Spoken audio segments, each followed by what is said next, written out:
आज हम क्लास 8 का चैप्टर 5 डाटा हैंडलिंग उसकी इंट्रोडक्शन करेंगे बेटा। इसके बारे में सारा पढ़ेंगे कि हम इस चैप्टर में क्या क्या आगे पढ़ने वाले हैं। क्या पढ़ रहे हैं अब हम इसकी इंट्रोडक्शन। कुछ जो है हम पिछली क्लासेस में भी कर चुके हैं, कुछ जो है वो थोड़ा नया है। ठीक है, ये 7 टॉपिक हैं जो हम इस चैप्टर में पढ़ने वाले हैं। फर्स्ट टॉपिक क्या है? पिक्टोग्राफ। जैसा कि इसके नाम से ही क्लियर हो रहा है, मतलब पिक्चर से पिक्चर ग्राफ। जैसे अब मैं मान लीजिए कि अब मैं आपको ये कह रही हूँ कि सेल है किसी चीज़ की। मान लिया कोई चीज़ 600 बिक रही है, कोई चीज़ 550 बिक रही है, कोई चीज़ एनीथिंग, ये हो सकता है 400 हो, 200 हो। ठीक है, या इसको आप छोटी क्वांटिटी ले लीजिए, 40, 20, 55 इस तरह से।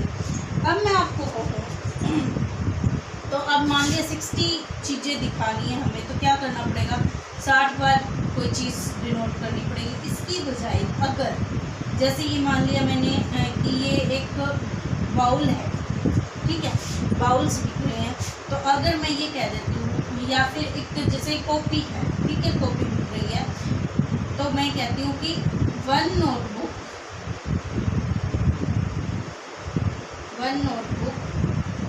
शोज 10।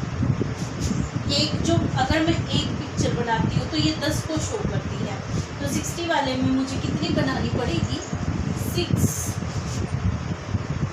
इस तरह से 1, 2, 3, 4, 5, 6। अब जैसे 55 वाला है, 55 वाले में 5 तो बनेगी कि हमने पहले ही ये चीज़ मेंशन कर दी कि ये एक फिगर 10 को शो रिप्रेजेंट करती है, तो कितनी बनेगी? 5। तो हमारी कंप्लीट बन गई। ठीक है, लेकिन अब 5 और बनानी है, तो इस एक फिगर को हम इस तरह से हाफ छोड़ देंगे। ये क्या है? हाफ क्वांटिटी को शो करेगी। इस तरह के जो हमारे ग्राफ होते हैं वो होते हैं हमारे पिक्टोग्राफ। इनको हम बोलते हैं पिक्टोग्राफ और पिक्चर ग्राफ। ठीक है, ये था बेटे हमारा फर्स्ट टॉपिक। नेक्स्ट टॉपिक है हमारा बार ग्राफ, जो हम पिछली क्लास में भी कर चुके हैं। सेकंड टॉपिक हमारा क्या है? Bar graph. बार ग्राफ होता है जैसे हम एक स्टूडेंट का कोई कलेक्शन ले लें, या किसी जगह के टेम्परेचर का कलेक्शन ले लें। इस तरह से जैसे मैं एक स्टूडेंट का ले लेती हूँ कि उसके मार्क्स ले लेती हूँ। एक तरफ हम सब्जेक्ट्स को मेंशन कर देते हैं, एक तरफ हम मार्क्स को मेंशन कर देते हैं। आपको पता है बार ग्राफ नोटबुक में बनते हैं, क्योंकि पिछली क्लासेस में नियर अबाउट 5th क्लास से ही आप करते आ रहे हो। ठीक है, तो जैसे सब्जेक्ट अब हम मेंशन कर रहे हैं यहाँ पे सब्जेक्ट्स, जैसे मैंने maths, science, Hindi, English, SS and Sanskrit ये मेंशन कर दिए। इस तरह से आपके लिए हम मैथ्स मार्क्स ले लेते हैं। हम 10 मार्क्स का मान लिया हमने टेस्ट हुआ है, तो 1, 2, 3, 4, 5, 6, 7, 8, चलो यहीं तक ले लेते हैं एक बार। 9, 10 अगर लेते हैं तो इस तरह से। अब मैथ्स में मैं ये बात कहती हूँ कि मैथ्स में इस बच्चे के मार्क्स आ रहे हैं 5, तो इस तरह से 5 तक एक बार बना दीजिए। ठीक है, अब साइंस में मैं कह रही थी इस बच्चे के साइंस में मार्क्स आ रहे हैं 3, इस तरह से हमने बना दिया 3 तक। ठीक है, हिंदी में मैं कहती हूँ कि मार्क्स आ रहे हैं 7, कहाँ तक ले जाएंगे इसको? 7। ठीक है,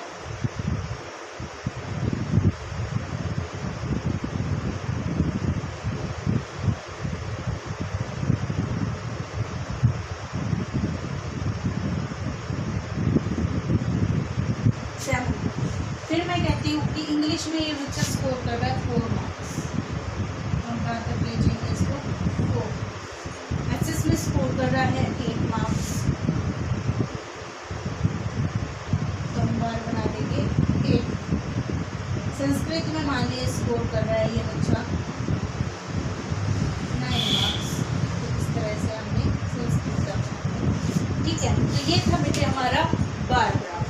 अब इसी में अगर हमें डबल बार ग्राफ दिखाना हो, डबल बार ग्राफ क्या है, सेम इंसान के 2 टाइम की इंटरवल्स, मतलब जैसे ये मैं मान लूँ कि ये इसके फर्स्ट सेमेस्टर के मार्क्स हैं, अब सेकेंड सेमेस्टर के मार्क्स अगर हमें देने हैं इन्हीं बच्चों के या इसी बच्चे के, तो क्या मतलब हम कंपैरिजन कैसे करेंगे, जैसे फर्स्ट सेमेस्टर में मैथ्स में क्या है 5 मार्क्स है, मान लिया उसके नेक्स्ट सेमेस्टर में 7 मार्क्स है, तो इसी को सेम बच्चे का है 7, ठीक है। साइंस में फिर से बच्चे ने इम्प्रूव किया, मान लिया 3 से ये पहुंच गया 6 तक, तो इस तरह से, ठीक है। हिंदी में उसकी कुछ मिस्टेक्स होने के कारण वो डिक्रीज पे आ गया, तो जैसे 7-8 पर था, अब ये आ जाएगा मान लिया 5 पे आ गया, इस तरह से, ठीक है। इंग्लिश में इम्प्रूव हो गया, 8 पे पहुंच गया, ऐसे एसएस में 4 पे आ गया, इंग्लिश में संस्कृत में 5 पे आ गया। इस तरह से जब एक ही इंसान की हम डबल टाइप की इंटरवल्स लेते हैं, first second first second first second first second first second first second, इस तरह का ग्राफ अब आपको मैं बार ग्राफ और डबल बार ग्राफ एक ही ग्राफ में समझा चुकी हूँ। तो इस तरह से हम जब डाटा रिप्रेजेंट करते हैं तो वो आ जाता है हमारा bar graph and double bar graph. अब फोर्थ टॉपिक आता है हमारा ऑर्गेनाइजिंग डाटा। डाटा को ऑर्गेनाइज कैसे करना है अब हमने वो देखना है, ठीक है। ऑर्गेनाइज किस तरह से करते हैं हम डाटा, मान लिया हमें कुछ इंटरवल्स दे रखी हैं, ठीक है। अब ऑर्गेनाइजिंग डाटा हमारा क्या है, जिस तरह हमें कुछ ऑर्गेनाइज करने के लिए दे दिया जाए, जैसे हम कोई फंक्शन ऑर्गेनाइज करते हैं तो उसके लिए हम क्या है पहले क्या करते हैं, सारा मेनू कार्ड बनाते हैं, क्या करना है कैसे करना है, तो उसके अकॉर्डिंग ही मान लिया हमें कुछ डाटा दे रखा है, जैसे MNO O NN MM, तो क्या करेंगे इसमें हम क्या लिखेंगे, जैसे पहले इसका नाम दे देते हैं हम अल्फ़ाबेट, कि अल्फ़ाबेट्स हमारे क्या है, फिर आ जाएगा टैली मार्क्स, और उसके बाद हमारा क्या आ जाता है फ्रीक्वेंसी, ठीक है। तो अब हमारे क्या क्या है इसमें अल्फ़ाबेट्स, फर्स्ट M अब कितनी बार आया है 1 2 3 4, जैसे 5 टाइम्स में ले लेती हूँ ताकि मैं 5 का आपको बता सकूँ, 1 2 3 4, 5 में 5 डंडे नहीं लगते, इसको इस तरह से काट देते हैं और फ्रीक्वेंसी क्या हो जाएगी 5, ठीक है। एक क्या है N कितनी बार आया 1 2 3 4 टाइम्स, तो 4 को कैसे करेंगे 1 2 3 4, इसको लिख देंगे 4। अब आई बारी O कितनी बार आया 1 2, तो 2 को ऐसे रिप्रेजेंट कर देंगे 2। अब ये तो था इस एग्जाम्पल के अकॉर्डिंग, ठीक है। अगर कोई क्वांटिटी 6 आ रही है तो ये 5 + 1 6 हो जाएगा, 5 + 2 7, 3 हो जाए तो 8 9 10 दिखाना है तो गेम इस तरह से, ठीक है। 1 के लिए जैसे ये 2 के लिए शो किया, 1 के लिए 1, 2 के लिए 2, 3 के लिए 3 टाइम्स, ठीक है। तो इस तरह से हमने इनको शो करना है, 3 के लिए 3 टाइम्स, 4 के लिए ये, 5 के लिए अगेन इस तरह से। तो ये था बेटा हमारा ऑर्गेनाइजिंग ऑफ डाटा, कि हम डाटा को ऑर्गेनाइज कैसे करते हैं। नेक्स्ट टॉपिक है ग्रुपिंग ऑफ डाटा, ठीक है। Organising data and grouping of data वैसे तो मिलते जुलते हैं, यही काम करना है उसके अंदर भी, लेकिन थोड़ा सा इसके अंदर चेंज है, वो थोड़ा ध्यान से देखना कि क्या चीज़ है। अब देखते हैं कि हमारा ग्रुपिंग ऑफ डाटा क्या कहता है।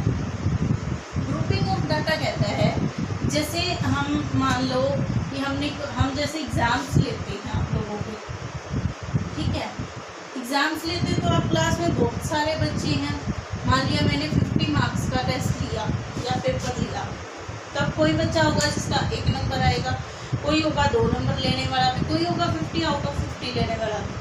तो उसके लिए तो इस तरह का अगर मैं चार्ट बनाऊँ तो मुझे बहुत लंबा बनाना पड़ेगा, ऐसे लिखना पड़ेगा 1 मार्क्स के लिए कितने बच्चे हैं, 2 के लिए कितने, 3 के लिए कितने, 4 के लिए कितने, 5 के लिए, सो ऑन 50 तक, तो 50 ऑब्जर्वेशंस हो जाएगी। लेकिन इस चीज़ से बचने के लिए क्या करना होता है, हम ग्रुप्स बना लेते हैं। ग्रुप्स क्या कैसे बनाते हैं हम, या तो यहाँ लिख देते हैं ग्रुप्स, या क्या लिख देते हैं intervals.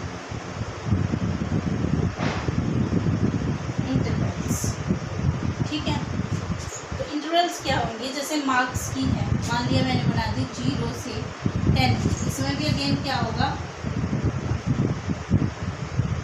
Tally marks and frequency ऐसे ही लिखेंगे जैसे पहले वाले में लिखी थी।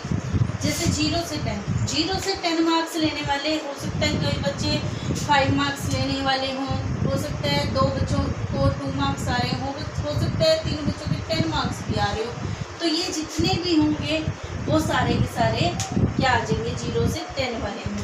फिर 11 to 20 की फ्रिक्वेंसी बना देते हैं हम, 21 to 30 की बना देंगे, 31 to 40 की एंड 41 to 50 की। ठीक है, अब जितने भी बच्चों के 0 से 10 के बीच में मार्क्स आए वो सारे के सारे यहाँ आ जाएंगे। मान लिया 5 बच्चों के 6 बच्चों के आ गए, तो इस तरह से हम 6 बच्चे दिखा देंगे और फ्रिक्वेंसी यहाँ लिख देंगे 6। जैसे यहाँ आ जाते हैं हमारे, अब नेक्स्ट 11 to 20 वाले हो सकता है कि जैसे 5, 2, 3, 5 कितने भी बच्चे हों, जैसे मैंने 7 मान लिए, तो क्या आगे ये 7, यहाँ 7।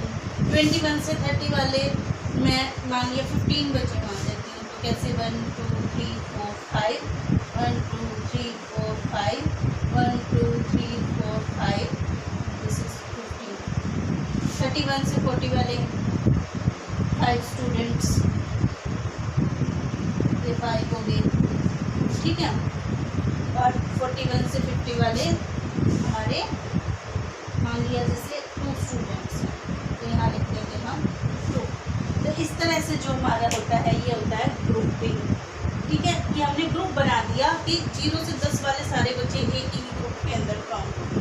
तो ये था हमारा ग्रुपिंग ऑफ डाटा। ठीक है, नेक्स्ट टॉपिक हमारा क्या है बेटे, पाई चार्ट। पाई चार्ट का आपने पहले भी पढ़ा है, लेकिन आप थोड़ा सा ब्रॉड हो गया। पाई चार्ट क्या होता है, सर्कल चार्ट। पाई चार्ट मतलब सर्कल चार्ट। ठीक है, तो पाई चार्ट का आपको मीनिंग तो पता ही है कि पाई चार्ट क्या होता है, सर्कल चार्ट, जो सर्कल के अंदर बनता है। अब इसके अंदर भी क्या है, हमें 2 चीज़ें निकालनी है। सबसे पहले तो हमें क्या निकालना है इसका, मान लिया जैसे 50% दे दी कोई चीज़, एनीथिंग, इधर नाम लिखे जाते हैं किसी भी चीज़ के, 20% दे दी, 30% दे दी। ठीक है, तो सबसे पहले तो ये तो परसेंटेज होगी इसकी, परसेंटेज। जैसे मैं यहाँ लिख देती हूँ कि ये बुक्स हैं, ये कॉपीज़ हैं, ये पेन्स हैं, इस तरह से कुछ भी, एनीथिंग, कुछ भी हो सकती है ये। ठीक है, नेक्स्ट इसको क्या निकालेंगे, फ्रीक्वेंसी, सॉरी फ्रीक्वेंसी नहीं, फ्रैक्शन। क्या निकालेंगे इसका, फ्रैक्शन निकालेंगे। फ्रैक्शन कैसे निकालेंगे, अगर बेटा ये परसेंटेज में दे रखी है फिर तो जैसे 50/100 कर देंगे, 0, 0, 1/2 आ जाएगा, ये 1/5 आ जाएगा, ये 3/10 आ जाएगा, इस तरह से। ठीक है, ये फ्रैक्शन निकल गया। लेकिन अगर ये कुछ क्वांटिटी दे रखी हो तो जितनी ये टोटल क्वांटिटीज़ दे रखी है, 1 क्वांटिटी ओवर टोटल क्वांटिटी, जैसे हमने इसका टोटल किया था तो 100 बना था, ठीक है, इस तरह से। उसके बाद एक क्या चीज़ निकालनी है, सेंट्रल एंगल। सेंट्रल एंगल कैसे निकालेंगे, जब हमारा फ्रैक्शन निकल जाएगा, फ्रैक्शन जो भी फ्रैक्शन आया, इस फ्रैक्शन को, क्योंकि सर्कल का टोटल एंगल जो होता है वो हमारा क्या होता है 360 डिग्री। तो जो फ्रैक्शन आया इसको 360 डिग्री से हमें क्या करना है, मल्टीप्लाई कर देना है। तो ये आ गया जैसे 180 डिग्री, ठीक है। आ जाएगा जैसे 5 4 7 जा 35 5 2 जा 72%, ठीक है। 3/10 इंटू में 360 0 0 3 6 जा 18 3 3 जा 9 and 1 10 180, ठीक है। अब जब हम इसको ड्रॉ करते हैं सर्कल के अंदर, तो एक रेडियस लगा देते हैं, एनी रेडियस सेंटर पॉइंट से। उसके बाद जैसे सबसे पहला सबसे इजी एंगल हमें कौन सा दिख रहा है, 180, तो डायरेक्ट 180 का बना दिया हमने। अब बचे हुए में से तो एक बनाना है 72 डिग्री का और एक 180 डिग्री का। अब हम हमारे डी की प्रोटेक्टर की हेल्प से या डी की हेल्प से, किसी भी चीज़ की हेल्प से क्या करेंगे, जैसे डी की हेल्प से इजी रहेगा। जैसे मान लिया ये हमारा क्या है 90 डिग्री का, तो 90 से ये 100 एंड 8.4, इस तरह से जो एंगल यहाँ पे बना ये 108 डिग्री का बन गया और रिमेनिंग क्या आ गया 72 डिग्री का आ गया, ठीक है। इस तरह से जो हमारा बनेगा वो सेंट्रल एंगल से हमारा पाई चार्ट बन गया, ठीक है। अब आए इस चैप्टर के लास्ट टॉपिक पे, वो टॉपिक क्या है हमारा, प्रोबेबिलिटी।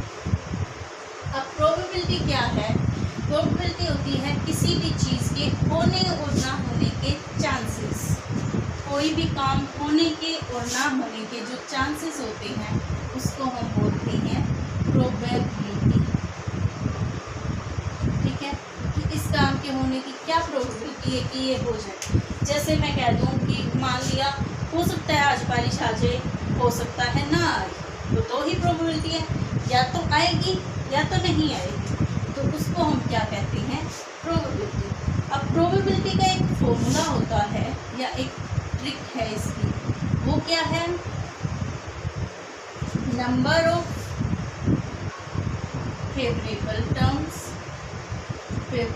टर्म्स या आउटकम्स अपॉन टोटल टर्म्स और आउटकम्स, ठीक है।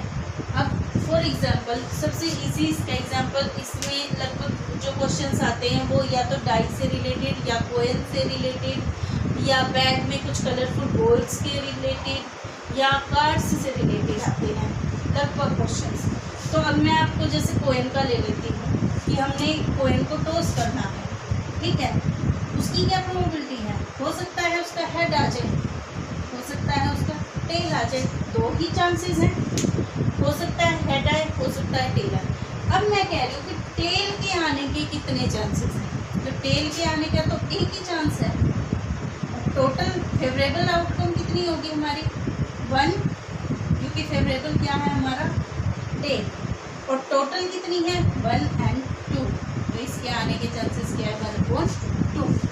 अब मैं डाइस को लेती हूँ, जैसे डाइस में क्या आता है, अगर मैं एक डाइस को रोल करती हूँ तो क्या आ सकता है 1 2 3 4 5 and 6, कुछ भी आ सकता है।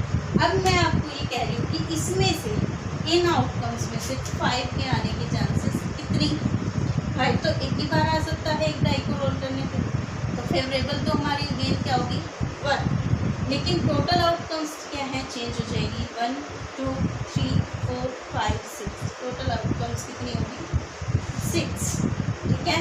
तो ये था बेटे इस चैप्टर का हमारा लास्ट टॉपिक। कल हम क्या करेंगे, हमारे चैप्टर की एक्सरसाइजेस को स्टार्ट करेंगे। तब तक आपने इस वीडियो को बहुत अच्छे से देखना है और बहुत अच्छे से समझना है कि हम इस चैप्टर में क्या क्या पढ़ने वाले हैं, क्या क्या करने वाले हैं। Thank you.